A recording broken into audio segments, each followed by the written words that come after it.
মথুরাপুর 2 নম্বর block Trinamool Congress ও তৃণমূল যুব কংগ্রেস ও তৃণমূল ছাত্র পরিষদের উদ্যোগে 26,000 শিক্ষকের চাকরির বাতিলের বিরুদ্ধে এক ধিক্কার মিছিল ও পথসভার আয়োজন করা হয়েছে। এই কর্মসূচিতে মথুরাপুর 2 নম্বর তৃণমূল ছাত্র পরিষদের সমস্ত নেতৃত্ব ও সদস্যদের উপস্থিতিতে কোম্পানি টেক বাসস্ট্যান্ড পার্শ্ববর্তী গিলারছাট অঞ্চল থেকে রায়দিঘি থানার সম্মুখীন পর্যন্ত এই পথসভা করা হয়। তারপর মথুরাপুর 2 নম্বর ব্লক অফিসের সামনে এসে প্রায় 1 ঘন্টা প্রতিবাদ সভা করা হয়। এদিন এই সভা থেকে জেলা পরিষদের সদস্য উদয় হালদার বলেন, বিজেপি এবং সিপিআইএম যেভাবে 26,000 চাকরি খেয়েছে তার প্রতিবাদে এই ধিক্কার মিছিল। দাদা, আপনাদের এই প্রতিবাদ সভা কেন? এই প্রতিবাদ সভা মূলত 26,000 চাকরি যে বাতিল হয়েছে, চাকরি খেকো রক্তচোষা পিচাস বিজেপি এবং সিপিএম যেভাবে চাকরি খেলো তারই প্রতিবাদে আজকের আমাদের মিছিল হলো এবং প্রতিবাদ সভা হলো। এই প্রতিবাদের ফলে কি তারা চাকরি ফিরে পাবে এরকম? আমাদের সরকার এবং আমাদের মুখ্যমন্ত্রী মমতা ব্যানার্জি আপ্রাণ চেষ্টা করছে, শিক্ষামন্ত্রী আজকেরও বসেছে, আপনারা দেখছেন, আপ্রাণ চেষ্টা করছে যাতে যোগ্য চাকরি প্রার্থী তারা যেন চাকরিটা পায়।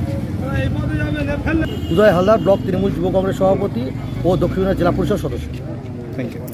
এই প্রতিবাদ সভা থেকে মথুরাপুর 2 নম্বর ব্লক তৃণমূল ছাত্র পরিষদের সভাপতি অনিমেষ কপাট বলেন, মাননীয় মুখ্যমন্ত্রী মমতা বন্দ্যোপাধ্যায়, অভিষেক বন্দ্যোপাধ্যায়ের নির্দেশে আমাদের ছাত্র যুবর ব্যানারে আজকের যে 26,000 স্কুল চাকরি চলে গিয়েছে তার বিরুদ্ধে আমাদের যে ধিক্কার মিছিল এবং পদসভার কথা বলেছিল সেই অনুযায়ী আমরা আজকের আমাদের ব্লক অনুযায়ী সেই মিছিল এবং পদসভা।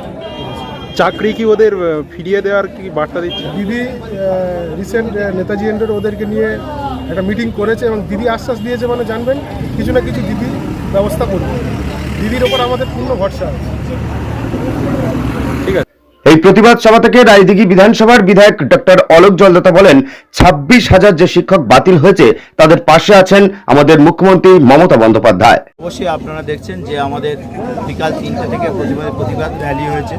আজকের মথুরাপুর 2 নম্বর ব্লক তৃণমূল যুব কংগ্রেস এবং মথুরাপুর 2 নম্বর ব্লক তৃণমূল ছাত্র পরিষদের তাদের নেতৃত্বে প্রায় হাজার হাজার মানুষরা তারা কিন্তু এসেছিলেন এবং আমাদের কোম্পানি পার্টি অফিস থেকে আমাদের থানা পেরিয়ে র্যালি হয়েছে। তারপরে এই প্রতিবাদ সভা প্রায় ঘণ্টাখানেক ধরে আমাদের প্রতিবাদ সভা চলছে এবং এই প্রতিবাদ সভায় আমরা একটা বার্তা দিতে চেয়েছি যে আমাদের মাননীয় মুখ্যমন্ত্রী মমতা বন্দ্যোপাধ্যায় এবং আমাদের সরকার এবং আমাদের নেতা অভিষেক বন্দ্যোপাধ্যায় তারা যে চাকরি হারা, যে 26,000 ছেলেমেয়েরা তারা চাকরি হারিয়েছে, সেই স্কুলের শিক্ষক শিক্ষিকারা এসএসসিতে তাদের পাশে আছেন আমাদের সরকার, আমাদের মাননীয় মুখ্যমন্ত্রী তাদের সঙ্গে নেতাজি ইন্ডোরে মিটিংও করেছেন। আমাদের আজকের দিনেও দেখতে পাচ্ছি আমাদের শিক্ষামন্ত্রী সহ এসএসসি চেয়ারম্যান তারাও কিন্তু আইনের দিকটা খুঁজে দেখছেন যাতে কি করে এই চাকরি যারা যোগ্য প্রার্থী যারা তারা কিন্তু অবশ্যই যোগ্যরা যারা আবার পুনরায় চাকরিতে বহাল থাকে সেদিক থেকেও সচেষ্ট হচ্ছে। আমরা মানুষের কাছে এইটাই বার্তাটা দিতে চাইছি যে আজকের বাম এবং বিজেপি তারা হচ্ছে চক্রান্ত করে যে আমাদের বাড়ির ছেলে মেয়েদের, আমাদের যারা যোগ্য শিক্ষক শিক্ষিকারা আছে, সিবিআই তদন্ত হলো, মানুষ যেখানে বিশ্বাস করে যে সিবিআই আসল জিনিসটা তুলে ধরে, তাহলে সিবিআই এবং কোর্টের নির্দেশে তদন্ত হলো, তাহলে সেখানে নিশ্চয়ই অবশ্যই, এবং সেটা আমরা দেখতে পাচ্ছি অনেক চ্যানেলে অনেকেই বলছেন যে ওএমআর সিটে সেখানে কিন্তু যোগ্য অযোগ্য তাদের কিন্তু ভাগ করা ছিল, কত যোগ্য কত অযোগ্য। তা সত্ত্বেও আমরা দুর্ভাগ্যের ব্যাপার সেটা কিন্তু কোর্ট সকলকেই যোগ্য অযোগ্য সকলকেই কিন্তু বলেছে সবার চাকরি চলে যাবে। তাই আমাদের মাননীয় মুখ্যমন্ত্রী আবার পুনরায় সেই ছেলে মেয়েদের নিয়ে রিট পিটিশন করে বা আবার 3 মাসের মধ্যে তাদের যাতে চাকরিতে ফিরিয়ে আনতে পারে তার জন্য সচেষ্ট। আমরা সেই বার্তাটা মানুষ। রায়দিঘি থেকে নুরুদ্দিনের রিপোর্ট, বিএনটিভি।